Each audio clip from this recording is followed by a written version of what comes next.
Halo semuanya, selamat datang kembali di video analisa harian Euro USD bersama Mandana. Ini adalah analisa harian Euro USD pada hari ini, tanggal 16 Maret 2023 hari Kamis. Seperti biasa, jika teman-teman suka dengan videonya, teman-teman jangan lupa like dulu videonya, subscribe bagi yang belum subscribe, hidupkan lonceng dan di-share yang sekiranya memerlukan analisa harian Euro USD pada hari ini. Seperti biasa, disclaimer dulu bagi teman-teman semua.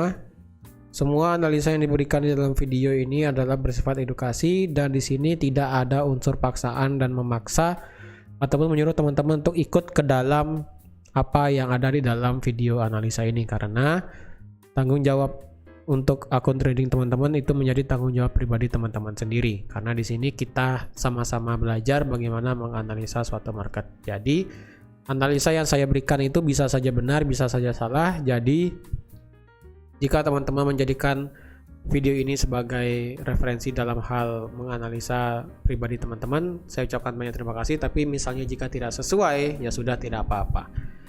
Oke, langsung aja untuk di Euro USD kemarin itu, why ya? Why gitu kan? Why kenapa banyak pergerakan liar kemarin ya? Kenapa pergerakan liar? Terus kenapa ini area tidak direspect ya? Padahal saya sudah gambar area ascending triangle di sini ya. Ascending triangle saya gambar sini, perfect banget ascending triangle-nya. Tapi ini sudah di break ya. Ascending triangle sudah pernah di break ke atas, straight dibawa ke atas, kemudian turun lagi, and something happen.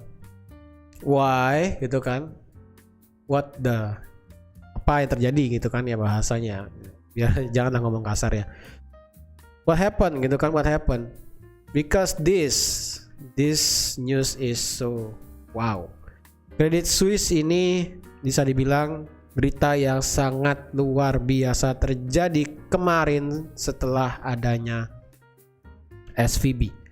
Jadi Credit Suisse ini kan merupakan sebuah perusahaan bank ya, bank investasi dan juga perusahaan jasa keuangan yang base-nya itu ada di Switzerland ataupun Swiss ya. Terus kenapa dampaknya ke euro? Mungkin teman-teman yang sudah baca berita ini mungkin nanya, why gitu kan? Kenapa kok perusahaannya di Swiss, kantor pusatnya di Swiss, tapi kok ngaruhnya ke euro gitu kan? Karena kalau dilihat sebagian besar perusahaan yang perusahaan Credit Suisse ini itu apa ya bisa bilang ya, berada di zona Eropa ya. Jadi berada di zona Eropa, baik ada di Jerman, Italia, Prancis, itu banyak ada. Oleh karena itu tidak serta-merta walaupun itu kantor pusatnya di Switzerland, di Swiss gitu, tapi ternyata berita itu membuat semua pair euro turun, tidak peduli pair apapun itu. Mau itu Euro USD, Euro Yen, Euro Swiss, Euro Kanada, Euro Audi, Euro NZD, ya semua euro, pokoknya yang depannya euro itu. Kalau teman-teman nggak percaya silahkan buka TradingView, ketik euro apapun ya. Semua saham bank itu juga mengalami drop kemarin ya, dari bank di apa ya, Commonwealth ya atau apa itu saya lupa namanya, di Jerman itu juga drop. Jadi intinya yang kemarin drop itu adalah akibat Credit Suisse ini, yang dimana kalau saya kasih tahu simpelnya adalah perusahaan ini bukan bailout ya, bukan seperti SVB kemarin ya. Berita ini bukan seperti SVB kemarin yang dimana dinyatakan bailout ya kan. Tapi di sini adalah penurunan ini karena adanya katanya ya, pemasok duitnya, pemegang sahamnya itu katanya tidak ingin menyuntikkan dananya lagi karena ya mereka nggak pengen aja, udah, maksudnya seperti itu gitu loh. Nggak bukan sesuatu yang harus diwawkan sebenarnya. Bahkan ini saya kasih spoiler dikit ya, mungkin ini juga akan saya bahas nanti di analisa fundamental mingguan ini. Di sini teman-teman bisa lihat kalau Credit Suisse Group take step to improve liquidity.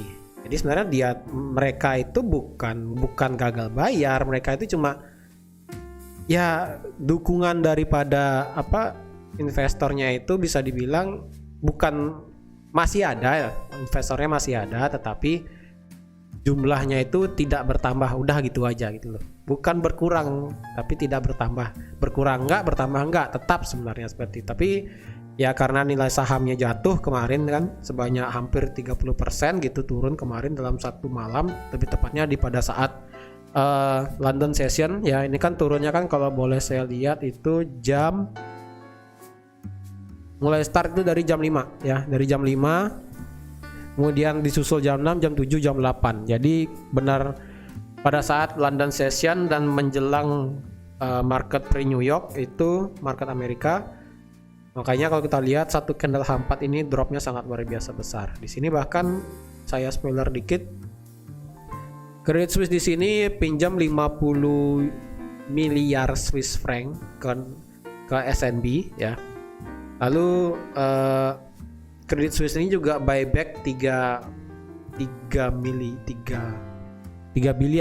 billion Swiss franc untuk debt security-nya. Jadi sebenarnya berita yang terjadi kemarin itu bisa dibilang ya dapat berpengaruh ke market ya, tapi sebenarnya market itu takut aja karena kan Credit Suisse ini merupakan salah satu bank investasi dan juga jasa keuangan. Jadi seperti itu. Jadi kalau dilihat ya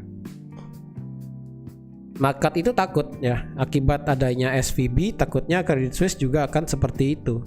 Jadi ya ditakutkan mereka akan mengalami hal yang sama, tetapi sebenarnya beda gitu loh.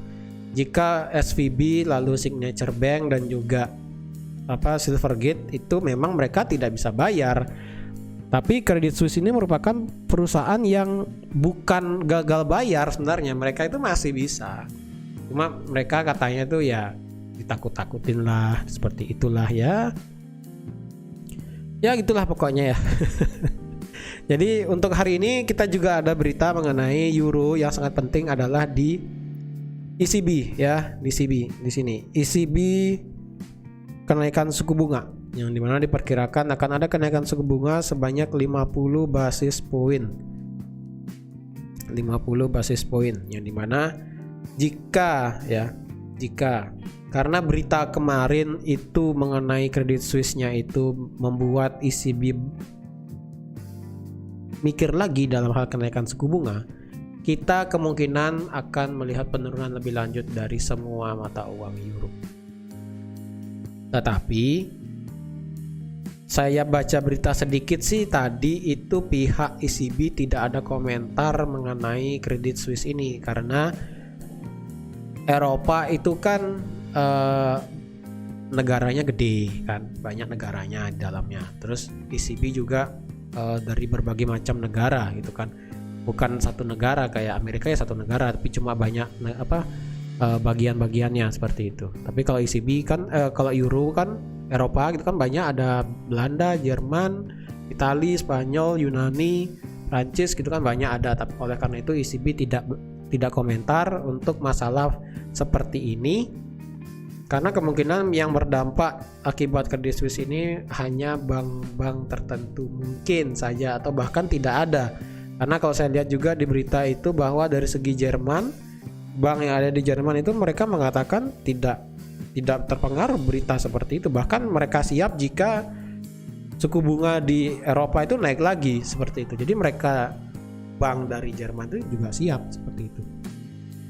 Oleh karena itu jika nanti malam ini kan jam 9.15 jika kenaikan di sini 50 basis point sesuai, mungkin kita akan bisa melihat kembalinya euro untuk kembali naik ya, kembali naik. Tetapi jika ini hal terburuk nih, jika nanti malam itu ECB tidak menaikkan suku bunga ya, jika dia tidak menaikkan suku bunga, maka kita akan melihat kelanjutan turun lebih jauh dari euro USD, bahkan bisa turun sampai ke paling jauh di sini. Ya ini paling jauh nanti kita lihat ya. Dan juga jika memang dia menaikkan 50 basis point, kita melihat euro naik awalnya. Tapi kita juga perlu melihat mengenai press conference-nya. Jika nanti malam di sini press conference-nya tidak ada nada hawkish di dalamnya, dan jika di dalamnya itu ada nada sedikit khawatir, ketakutan, dan pertimbangan mengenai apa yang akan mereka lakukan ke depannya dan apa yang akan terjadi ke depannya, kemungkinan dari yang awalnya euro bergerak naik bisa bergerak turun lagi, seperti itu ya. Nah, sekarang kita ke teknikal dulu. Jadi sudah secara berita, kalender ekonomi dan sebagainya ya. Sekarang kalau dilihat, kita mempunyai suatu area penting selanjutnya, itu adalah di harga 4510, tapi kalau boleh dibawa naik lagi kayaknya di 105 deh ya. Ya ini saya ganti ke 10 di 148 ya, 14.800 ya, anggaplah sini ya, karena ini support, resisten, break jadi support, kemudian jadi support, harga bergerak naik. Kita punya level support di 4.800, tetapi kita tertahan di sini. Kenapa? Di sini kita ada satu area demand H4 ya. Kita ada struktur demand H4 yang ada di sini. Nah, harga itu sedang masuk lagi ke demand H4 yang ada di sini. Dan kemarin harga itu drop karena demand H4 juga. Ya. Jadi kita itu bahasanya 1:1 ya. H4 di sini ketika demand H4 kena, kemudian harga naik mengejar demand H4 lagi. Ketika turun lagi mengejar demand H4, harga kemungkinan bisa mengejar harga demand H4 lagi. Tetapi itu problem yang lain, karena kalau kita lihat di sini di Euro USD di secara daily, dia membuat engulfing ya. Dia membuat engulfing. Engulfingnya pun sangat luar biasa besar akibat berita tadi malam ya. Tapi tidak serta-merta ketika engulfing seperti ini itu harga langsung turun. Kemungkinan dia akan retest, karena kalau kita lihat secara daily sekarang di sini ada juga area supply-nya ya, di harga 6870. Di sini juga ada area supply-nya secara daily. Karena ketika dia drop, dia membuat, teman-teman bisa lihat, dia membuat lower low di sini ya. Dia membuat lower low, dan kemungkinan di sini ada yang namanya padahal di sini saya memperkirakan adanya ada pola QM di sini ya, yang dimana di sini terjadi penurunan, terus di sini terjadi kenaikan. Jadi ketika ini terjadi, ketika dia turun sampai di sini, harapannya nanti dia bisa bergerak naik, tetapi saya rasa QM-nya tidak akan jadi. Kenapa? Karena di sini dia sudah membuat lower low ya. Penurunan kemarin itu sudah lebih rendah daripada di tanggal 8 Maret 2023. Jadi sepertinya agak susah kalau dilihat ini adalah area QM, bukan QM seperti di XAUUSD. Jadi saya rasa kemungkinan QM-nya akan berubah menjadi QM sell, yang dimana jika QM sell ya, jika terjadi QM sell seperti ini, yang dimana harga itu dia membuat lower low tapi di sini buat higher high, maka kemungkinan ketika dia bergerak naik sampai sini, dia akan bisa bergerak turun lagi. Walaupun harga saat ini masih berada di atas garis trendline ya, ini masih berada di garis trendline tuh. Masih di atas garis trendline ya. Kita tunggu aja deh ya, yang mana yang akan jadi, apakah QM yang sebelumnya atau QM yang baru dan merespek area supply di sini untuk bergerak turun, dan juga apakah nanti malam berita mengenai suku bunga ini juga akan valid mengikuti analisa teknikal di sini. Kita wait and see dulu aja ya, karena harga sekarang berada di tengah-tengah ya.